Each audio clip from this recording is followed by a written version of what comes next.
Alright, what's up dudes? So today we're going to be doing the power steering relocation.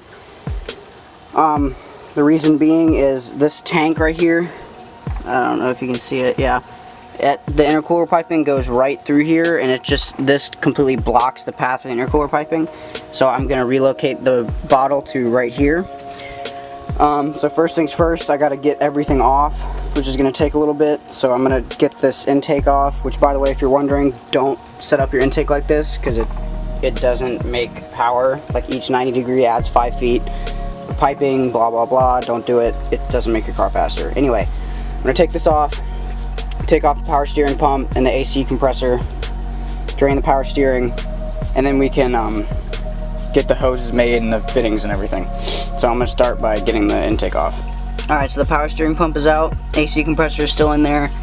The reason why I gotta get that out is because you're replacing this line right here. This is the feed line, and the return goes from the pump to the tank, so we can worry about that later. But yeah, so you gotta get the AC compressor off so that you can get to the fitting on the rack, and I'll go over what fittings you need and what size hoses and all that later, but first I'm going to get this AC compressor off.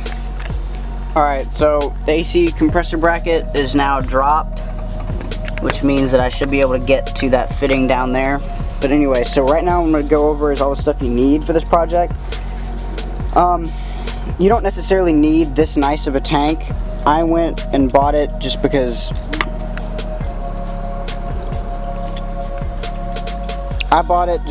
you know, I think it looks cool, it's going to work fine. This is a Chase Bays power steering reservoir, and it's got a AN10 and AN6 fitting on the bottom. And so you'll need the tank. If you buy this tank, which I suggest you do just because it makes things easier, you need the tank, you need one AN10 90 degree, and then two AN6 90 degrees. And then I bought 5 feet of AN10 line and then 5 feet of AN6 line, and then you'll need a AN6 to M16 by 1.5 adapter fitting, and this will go in your steering rack, which will connect to that, and that will be your feed that will connect to right here, and then your return will go from here to the power steering pump. So that's all you need. Alright, and so that is the fitting that you'll be taking off, and it connects to that hose. So take that fitting off and you'll put that fitting into it. And so I'm gonna go ahead and do that, get that hose out of the way, and then we will go from there. Alright, so I got the fitting off. I ended up having to drop the compressor like pretty much to the floor. And I loosened that. I'll have to remember to tighten that one. So I'm gonna go ahead and put this oh Jesus. I'm gonna go ahead and put that fitting in, and then get the 90 degree on after I crimp it into the hose. So I'm gonna go ahead and do that. And I would suggest putting pipe thread compound on anything that's like needs to seal. It's like on the bottom part of this thread, or on the bottom part of this fitting. Just a tip, just letting you guys know. Alright, so I got the fitting into the steering rack. So the fitting is in. So now all that's left is to get a hose on the end of that and then measure and see how long I gotta cut it. And I gotta get the tank mounted too. So I'm gonna go ahead and get the hose into that fitting. Alright, so I got the fitting on.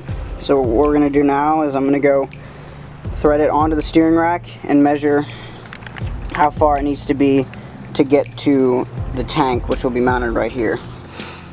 Alright, so the line goes from the steering rack on that little fitting right there, loops around here, goes under the sway bar, then it comes through here, and it's gonna fit onto the tank right there.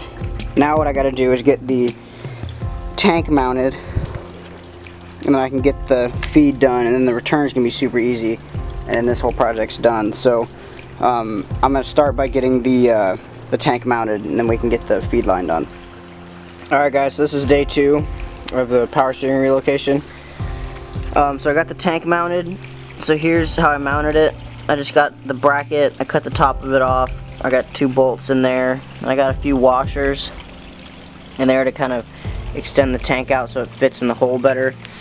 Unfortunately, this isn't tight, because when you tighten it all the way, it looks like that, which is gonna super bug me, but it's fine. So, yeah, so now all I gotta do is cut this line right here, and then I already got the fitting on the return, so I just got to cut that and then basically put everything back together. So I'm going to go ahead and measure out this line right here and cut it, and then we can get the fitting on and get this hoe ready to go. Alright, so I got both of the lines done, and they go, so it's just one continuous line. One line is going to connect to the small fitting right there and then go to the steering rack, and then the other line, the bigger one, is going to go from the tank to the power steering pump. So I'm going to go ahead and connect the feed line and get that all done, and then the return is going to be easy.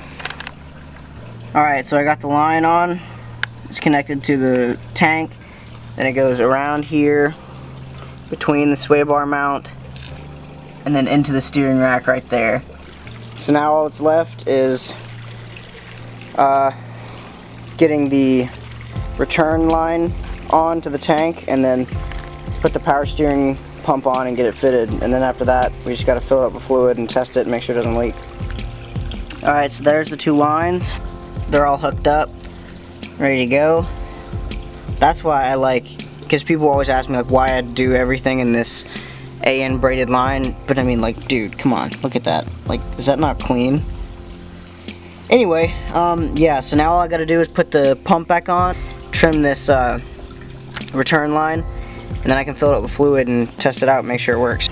Alright, so one thing you'll have to do, this is the return on the power steering pump, this little bracket right here, and there's a little, like, it extends further, and there's 2 little lips on it. There's one lip and then there's a secondary one, and so I cut it right before that so that when you have the hose clamp on, it's still not going to be able to come off, but you have to make it shorter so that the line can loop back around to the tank. So that's one thing you got to do.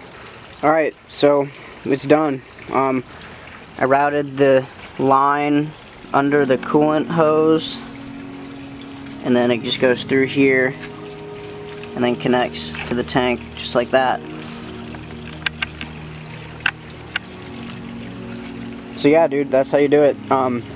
It's pretty easy. It's not super cheap, and a lot of people are just gonna be like, oh, why didn't you just delete it? Well, this is gonna be my daily driver, and long story short, I like the feeling of power steering. I can handle no power steering. I've done it for a little bit, but I just prefer the feeling of having the pump in. So